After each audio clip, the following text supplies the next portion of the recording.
আমি আশা করব আগামীকালের মিটিংয়ে আপনার ঔদ্ধত্য অহংকার এবং বিধানসভার সংখ্যাগরিষ্ঠতা বা লোকসভা নির্বাচনে গরিষ্ঠ আসনে জয় পাওয়ার যে দাম্ভিকতা আপনার মধ্যে প্রকাশ পাচ্ছে সেখান থেকে আপনি সরে আসবেন। আপনি এবং আপনার সরকার মানবিক হবে। সরকারি জমি অধিগ্রহণের জন্য সুনির্দিষ্ট এসওপি তৈরি হবে। সরকারি জমি যারা বেআইনিভাবে দখল করেছেন তাদেরকে আপনার আধিকারিকরা চিহ্নিত করবে, প্রপারলি নোটিশ দেবে এবং এতে যদি কোনো প্রান্তিক গরিব মানুষ নন আর্নিং মেম্বার তার ফ্যামিলিতে শুধু এইটার উপরে সংসার চলে তাদেরকে আপনি বিকল্প কর্মসংস্থানের সুযোগ দেবেন। আপনি সব জায়গায় বলেন যে আমি 1.5 কোটি লোককে চাকরি দিয়েছি, আমি আশা করব কয়েক লক্ষ হকারকেও আপনি চাকরি দেওয়ার ব্যবস্থা করবেন। না, আপনি সব সভাতে বলেন যে আমি 1.5 কোটি লোককে পশ্চিমবাংলায় চাকরি দিয়েছি, যদিও তালিকা চাইলে কোনোদিন পাওয়া যায় না, পাওয়া যাবেও না, কারণ এটা মিথ্যা, সবাই জানে। তাই আশা করব আগামীকাল আপনার লেঠেল বাহিনীকে আপনি বিরত করবেন। যদি বিরত না করেন আমরা অন্যায়ভাবে উইদাউট নোটিশ যে গরিব লোকগুলো বিশেষ করে একটা নির্দিষ্ট জনগোষ্ঠীর উপরে আক্রমণ আনা হচ্ছে, আমরা ভারতীয় জনতা পার্টি তাদের সঙ্গে থাকব। আমি তাদেরকে বলবো যে যে এলাকায় এই ধরনের অত্যাচার হয়েছে, যেভাবে আমরা টিভিতে দেখেছি, চোখের জল দেখেছি, গোটা বাংলা নড়ে গেছে, মায়েদের চোখের জল যেভাবে দেখেছে, আজকে যেভাবে বেহালাতে বুলডোজার নিয়ে গিয়ে গুঁড়িয়ে দেওয়া হয়েছে, তাদেরকে জিনিসপত্র সরানোর সুযোগ দেওয়া হয়নি এবং ছোট ছোট রেডিমেড গার্মেন্ট থেকে শুরু করে সামান্য স্টেশনারি গুডস বা অন্যান্য যা সামান্য জিনিস, প্লাস্টিক বলুন, সিলভার বলুন, যেগুলো বিক্রি হচ্ছে, যেভাবে লালবাজারের পুলিশরা পুলিশের প্রিজন ভ্যানে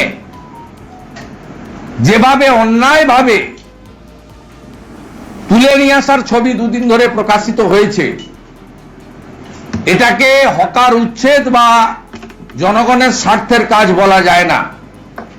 এটাকে মানবতা বিরোধী লোকসভা নির্বাচনে পশ্চিমবঙ্গে 29টা আসন পাওয়ার দম্ভের বহিঃপ্রকাশ এবং পুরসভা কর্পোরেশন এলাকায় হারের যে তীব্র জ্বালা যন্ত্রণা, যে জ্বালা যন্ত্রণা 2021 সাল থেকে নন্দীগ্রাম থেকে উনি বয়ে নিয়ে যাচ্ছেন, সেই জ্বালা যন্ত্রণার বহিঃপ্রকাশ বলে আমি মনে করি।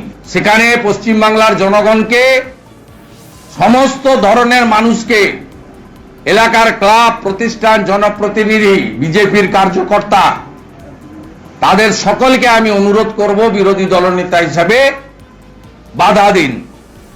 কি করবে? গ্রেফতার করবে, নিয়ে আসুন এবং প্রয়োজন হলে আমিও যদি আগাম জানতে পারি কোথাও হচ্ছে উইদাউট নোটিশ, আমি লিডার অব অপোজিশন হিসেবে আমি নিজেও বুলডোজারের সামনে বা পুলিশের সামনে দাঁড়ানোর জন্য প্রস্তুত আছি।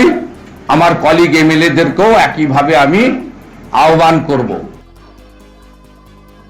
বিরোধী দলনেতা হকার প্রসঙ্গ নিয়ে যা বললেন, বাস্তবের সঙ্গে তার কোনো সঙ্গতি নেই। বিকৃত তথ্য এবং কিছু ভিত্তিহীন অভিযোগ। তারা বলছেন যে বিনা নোটিশে সম্পূর্ণভাবে নোটিশ দিয়ে, মাইকিং করে, মুখে অনুরোধ করে, দোকান টু দোকান অনুরোধ করে নিয়মগুলো মানতে বলছে পুলিশ প্রশাসন। ফলে বিনা নোটিশে এ ধরনের কোনো বিষয় নেই। বলা হচ্ছে অমানবিক, না, এটা সিপিএম জমানার সত্যি বিনা নোটিশে বুলডোজার চালানোর মতো অভিযান নয়। মমতা বন্দ্যোপাধ্যায় মানবিক, মমতা বন্দ্যোপাধ্যায় হকারদের বন্ধু এবং তাদের আগলে রেখেছেন দীর্ঘদিন। যেখানটা লাগাম ছাড়া দখলদারি হয়ে যাচ্ছে, নিয়মের বাইরে গিয়ে নিয়মের বাইরে গিয়ে যে জায়গাটা ফুটপাত দখল হচ্ছে বা ফুটপাত দখলের পর রাস্তা দখল হচ্ছে, সেখানে সৌন্দর্যায়নের একটা প্রবলেম থাকছে, পথচারীদের হাঁটার জায়গা থাকছে না, পথচারীদের রাস্তায় নামতে হচ্ছে, নিরাপত্তার প্রশ্ন উঠছে, সেই জায়গাটায় নিয়মের মধ্যে আসতে বলা হচ্ছে। এর সঙ্গে অমানবিক, উচ্ছেদ ইত্যাদির কোনো সম্পর্ক নেই। হকারদের বিরুদ্ধে অমানবিক কোনো পদক্ষেপের কোনো প্রশ্নই নেই। শুধু একটু নিয়ম রীতিনীতিগুলো মানতে বলা হচ্ছে, যাতে পথচারীদের বা বাকিদের সমস্যা না হয়, সৌন্দর্যায়ন বা পথ নিরাপত্তায় কোনো বিঘ্ন না ঘটে। বিজেপি পরাজয়ের পর বিজেপির হাতে কোনো ইস্যু নেই, সেই কারণে যেটা নন ইস্যু সেখানে গন্ডগোল করে প্রচারের জন্য এই ধরনের কাজ করছেন বিজেপি নেতৃবৃন্দ।